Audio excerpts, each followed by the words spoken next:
All right, I'll do my best. My name is Tia Starks, and when Dave first asked me, I said no in my head. And then I kept hoping that if I didn't answer, he would move on to somebody else, but he kept finding me, thank you. Dave's persistence, and I think you knew me better than I know myself, and I eventually said yes, and I think you knew I was going to, but I'm trying to figure out why he picked me. I have this long, rambling story, and if I knew these were up, I could have put charts, and it would have made life easier, but I'm a recovering Catholic, and I think there was 3 other recovering Catholics that I got to listen to, so that might be your trend for picking us. So charts would have been super, super helpful, or some straying and sending people around. I was adopted into a large family, and 5 girls, 4 boys, and I was the 8th out of 9. And that kind of sounds fairly simple, but this is where the charts would come in. My parents' oldest daughter was actually my mom. So she had me when I was 20. So technically I was adopted by my grandparents, and my mom is 93 today. It's a wonderful thing. My first 5 weeks, ironically, were spent in a Lutheran social services foster home, and my mom was trying to decide what to do. So she ended up telling her parents, and at 40, with 7 kids already, they decided to take me in until my mom could figure it out. And they consulted their priest at the time, and this was 1966, so it was a while ago. And their priest said, just leave it be, and told them not to take me. Well, my mom's not compliant, and that's a family gene, and so they took me, only to find out a week later that they were pregnant. So I was 8th, and then the 9th came. And at 2.5, they officially adopted me, and because my birth mom didn't figure it out, it took her a while.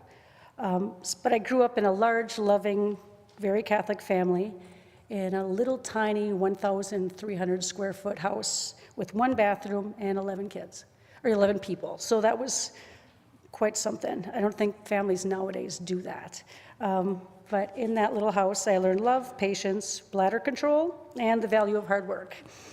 And when in my faith journey, I went through communion, and we used to have religious instruction when I was a kid in the schools.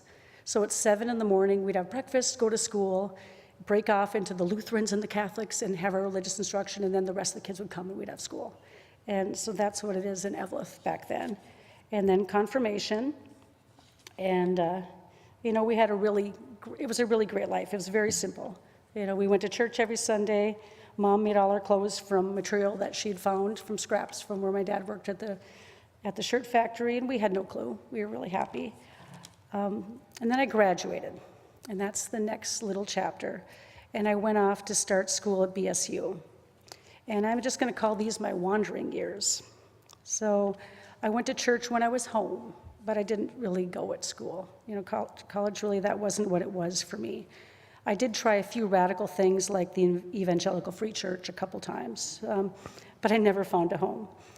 And then after 2 years at BSU, I was assaulted, and my life changed a bit. So during summer session, I just sat there and tried to decide what to do. And I was in kind of a dark place, and I dropped out of school, quit my RA job. I was going to be a resident assistant my junior year, and I was kind of wandering in a little fog for a little bit. And I found out, thinking about my life later, that whenever I've been kind of in a fog, then God opens a door and shows me a way out. And I don't always take that door, but it's always there. So I was sitting in my summer school courses trying to figure out what I was going to do next year. I'd already quit, had 2 more days of class, and my professor read a letter from a family in Berkeley, California, looking to hire a para for their daughter with cerebral palsy. I'd never been out of Minnesota. So I called them, got the job. 10 days later, I was loading my little Horizon, and off I went. Never driven out of state, and I was moving to the San Francisco Bay Area.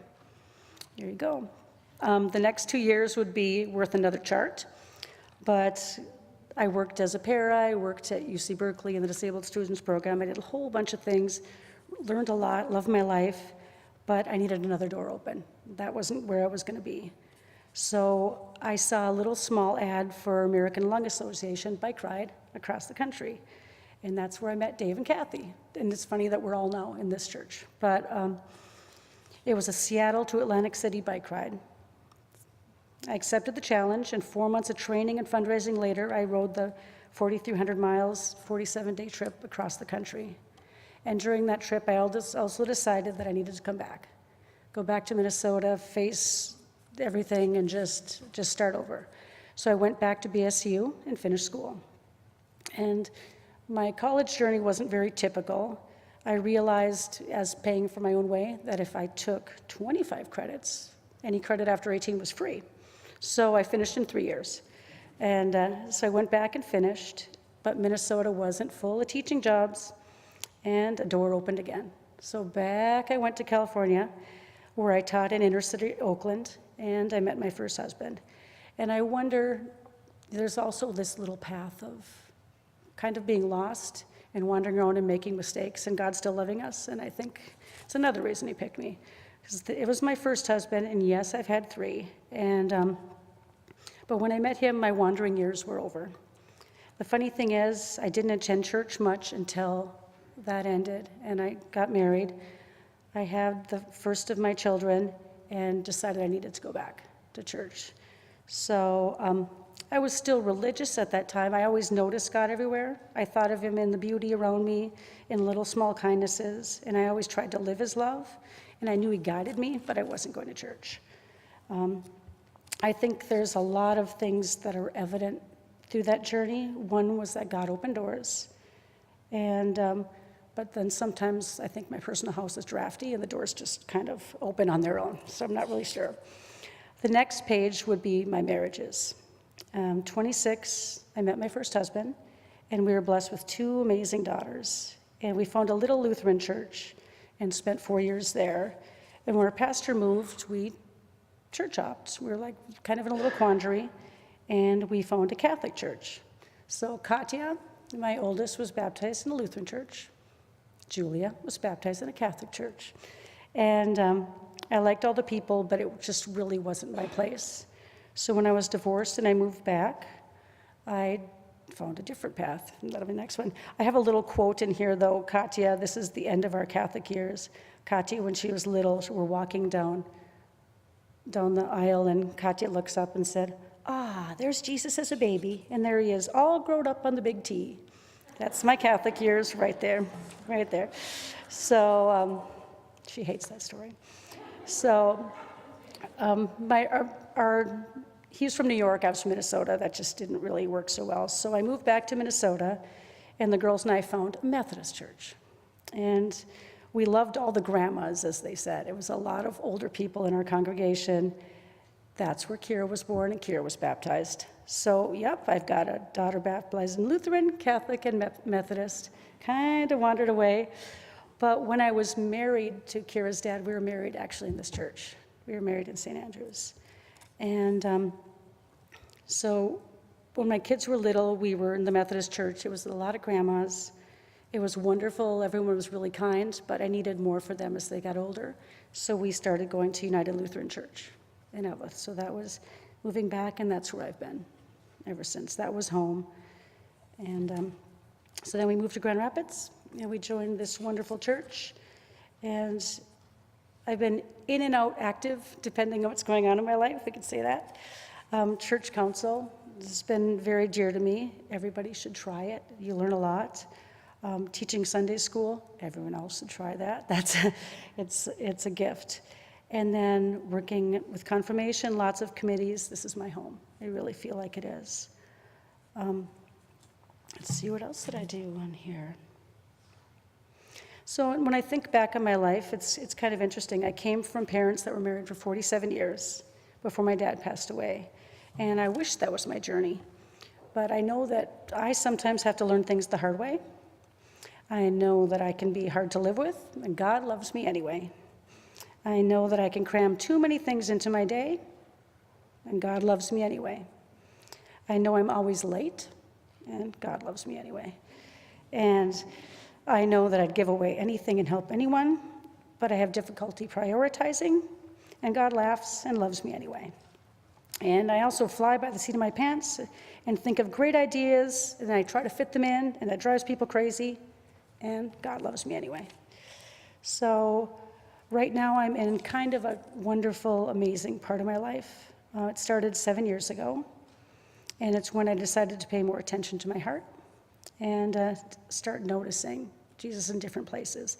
And I think that started when I was in church council and they sent me to my first synod assembly. And the first one I did not want to go to, but we needed somebody. And after that, I kind of became a junkie. And I've went to 4 of them. I would go to another one in a minute. Everybody should try one. The feeling that you get when you're there, just the calm and the peace. And I'm always sad when I have to leave. And so that's been wonderful. I also began the lay ministry program. And that's another thing that people should try if you have a desire to do it, not because you maybe want to stand up here and speak, because I don't, but just learning about your faith and spending time with people talking about your faith was valuable. And when I was there, I found the same feeling of love and calm and a little bit of fire for action in my life. And then I added 2 additional children to my life 3 years ago, and that's been a joy and an adventure. And during all of this, I met what I consider my final husband. He is an amazing, sarcastic man who loves me like Jesus does. And we got married last summer. So why in the world did God and Dave pick me? I think the same reason he picked all of us. We're here for a reason, and only he knows it. We may fumble along like I did, trying to figure it out, but along the way, we need to remember that God loves us, and there's nothing we can do to stop him. Nothing. So we need to stop, take a breath, give ourselves some slack, try every day to do the good, knowing that many days you won't. So are you going to play my song next? Yes. So I asked Dave to play my favorite song next, because it's called The Canticle of the Turning, because to me, it reminds us that God is always making us into something new, and we need to be open to it.